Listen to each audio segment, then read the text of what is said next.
What's up guys, Bloodshed here, bringing you a Necromancer solo push build video for Diablo 3 patch 2.6 in season 11. Now this Necromancer build was developed by my boy Jumper. He's in our clan, the Blood Brothers, North America. This build does trillions of damage. I've critted as high as like 6.6 trillion. It's insane. It's actually crazy.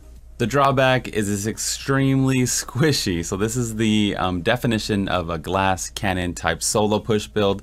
Somebody on EU cleared a 98 with this build using Jumper's build.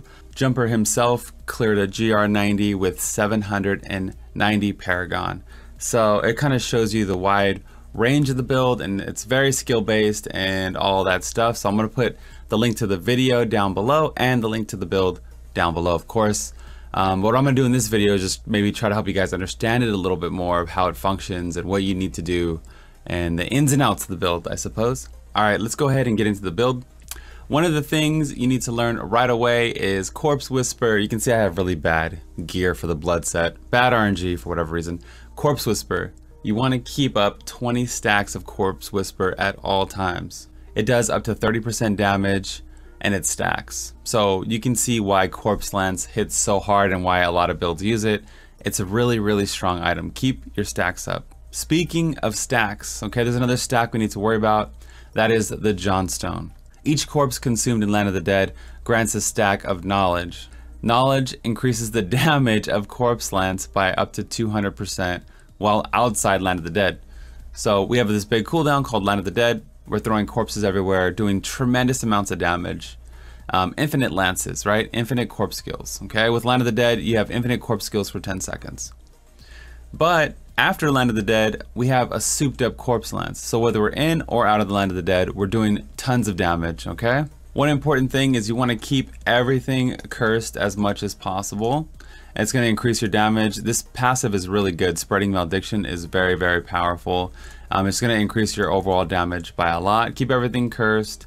While you're in Land of the Dead, make sure you spam Devour. Devour is going to keep you alive. It restores 3% health per corpse consumed. So you're pretty much invincible while Land of the Dead. You're not only doing tons of damage, you're also recovering lots of health and building up your Johnstone stacks.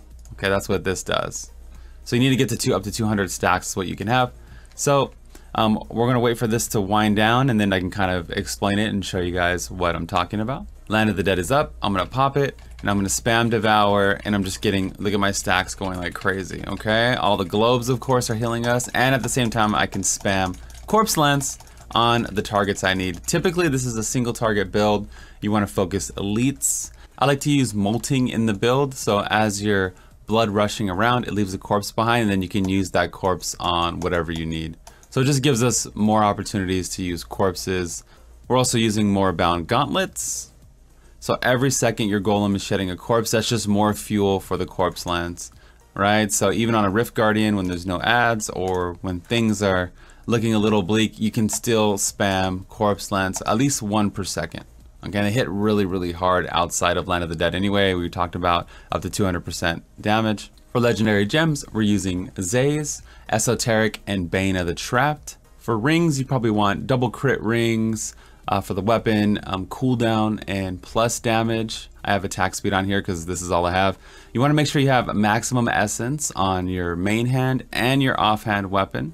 Very important because we are using Relena's Shadowhook, and that gives us every point of maximum essence increases your damage by 0.5%. okay, so also in your Paragon you want maximum essence, and then he has everything broken down in his build guide. So if you forget anything in the video, you can just click the link and copy and paste everything over.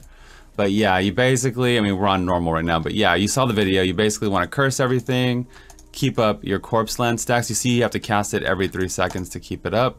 Let's pop this. This is actually perfect. During Land of the Dead, spam Devour and spam Corpse Lance on what you need to kill, like so. Let's wait for outside of Land of the Dead. Outside Land of the Dead, you can still port around, target elites, and you still hit insanely hard. I mean, you can see the damage on the screen here. Let me get into an Oculus ring. The damage is crazy. So yeah, we've been playing this build on and off for like 2 or 3 weeks now, since like even beta, during beta. But I think I'm finally comfortable posting the video. I don't think it's going to get nerfed or changed. After talking with Travis Day yesterday, it doesn't seem like anything is happening in a negative way to the Bluddshed or Corpse Lance. If anything, Corpse Lance is getting buffed. Okay, so the Golem also creates corpses. So if you're out for whatever reason, you summon the Golem and boom, more corpses and more flexibility. Anyways, guys, that's gonna be all for me today. Let's give some Patreon shout outs here. Big shout out to Corey, man. Corey, thank you for being a patron. Thank you for supporting everything and doing what you do, man. It doesn't go unnoticed. Much love, much appreciated. Make sure to follow us at twitch.tv/bloodshed. We stream there 5-6 days a week. Make content for YouTube just to help people out. Pretty positive, chill stream overall. This is the Bloodshed, and I'm out of here. Peace.